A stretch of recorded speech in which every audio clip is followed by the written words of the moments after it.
Bueno, nik esango nuke konfiantza handiakin dagoela taldea. Azkenian Granadiako partidua izan zen berriro gure nortasuna berreskuratzea, eta Betisen aurka pixka bat gure nortasun hori,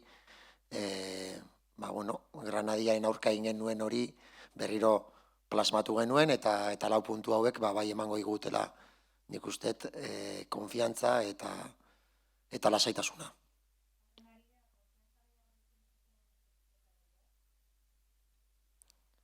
Ez dakit konfiantza alaitasuna ikusten dut, jendea lasai dago, baina egila dare bai ezin degula relajatu eta jarraitu behar degula lanian, gutxi geratzen zaigu, baina bukatu behar dugu alik eta azkarren badakigu partio zaila daukagula igandian, baina ez dakit lasaitasuna esango nuke, lasaitasuna urte guztian egiten ari gean lan horrek, ez ematen ari dela bere fruitua, ez nik uste hori da jokalariek, ez, eta guk ikusten ari gerana, ez.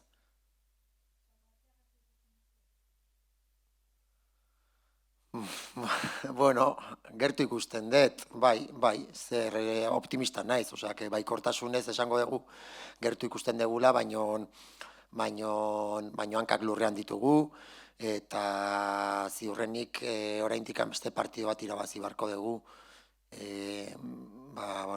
permanentzia lortzeko, ez? Orduan, jarraitu behar dugu lanian, gertu daukagu, beste sei talde atzeti daukagu eta bereieku baino okerrago daude, ez? Hori garbi dago, baina ezin gera konfiatu, dinamika txar batetikan ere bagatoz ezagutu dugu dinamika txar bat eta partidu asko egotea irabazi gabe, eta bueno, espero berriro gertatzea noski eta alik eta azkarren ez balortzea.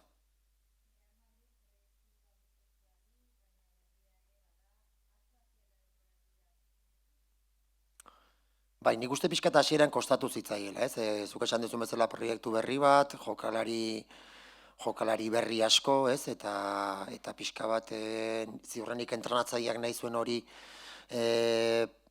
egiteko, eta entrenatzaileak ere bai jokalariak ezagutzeko, azkenian adaptazio denbora bat beharko zuten, nik uste lortu dutela, eta orain talde sendo badela, eta ziurrenik, lehen irun postuetan geratuko den talde bada, ez? Pixka sailkapena ikusita, Levanterekin hortxe dago, borroka bizian bigarren postu horretarako, nik uste Reala pixka bat atzean geratu zaiela, eta ziurrenik, Championseko hiru taldeak jakinda Bartzelona liga irabazi duela, bai Levante eta Real Madrid izango dela dirudi, eta beraien artean jolastuko dute bigarrengo postu hori, ez? Orduan, esan nahet, aurrean daukagun taldea, bigarrengo itzuli honetan iruditzen zaila talde sendo badela eta momentu honetan ligako erreferentenetako bat, ez?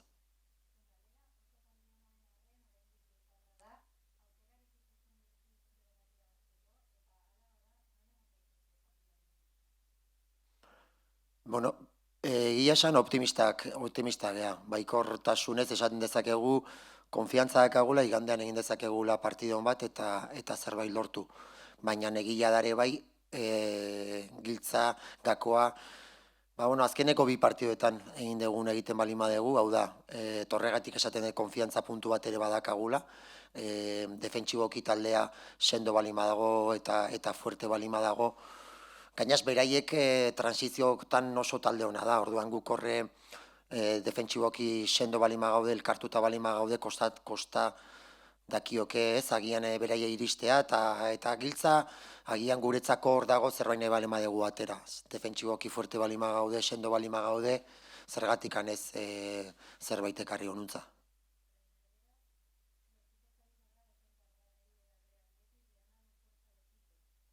Sí, fuerza, confianza, estamos con ganas y afrontamos con ganas este siguiente reto. Por tanto, sí vemos que cada día estamos más cerca del objetivo porque cada día hay menos puntos en juego, estamos manteniendo las diferencias con los de atrás, por tanto, estamos con los pies en el suelo, eso sí, pero con muchas ganas de de intentar llegar al objetivo, ¿no? Y creemos que estamos cerca.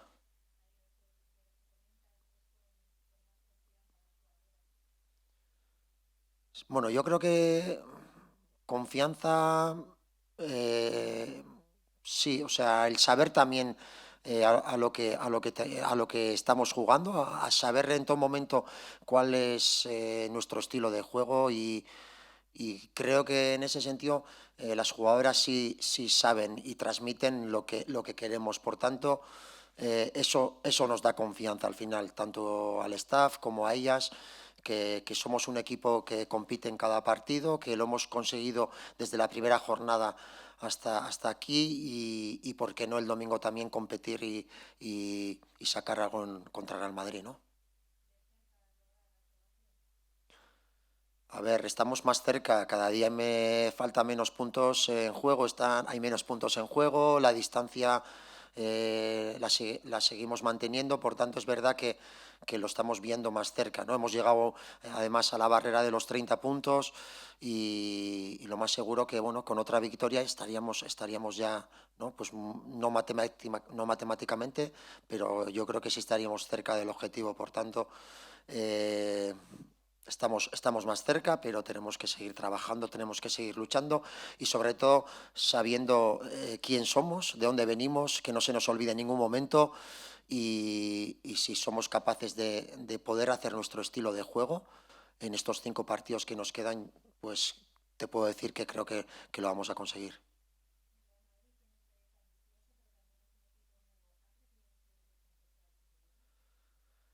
Bueno, yo creo que al final, como has dicho tú, un proyecto nuevo, jugadoras nuevas, un entrenador que al final tiene que hacer, ¿no? Tiene que hacer y tiene que marcar su estilo de juego. Yo creo que les costó un poco el inicio. Creo que tampoco no tuvieron un inicio muy fácil. Si mal recuerdo, creo que empezaron con el Barcelona en la primera jornada. Eh, pero está claro que la segunda vuelta, en esta segunda vuelta, pues es uno de los mejores equipos, un equipo regular y después del Barcelona, pues creo que con el Levante se van a pelear por ese segundo puesto, ¿no? Tiene toda la pinta, tanto Levante como Real Madrid parece que van a conseguir, ¿no? Entrar en ese top 3 para jugar la Champions y me parece pues un equipazo, ¿no?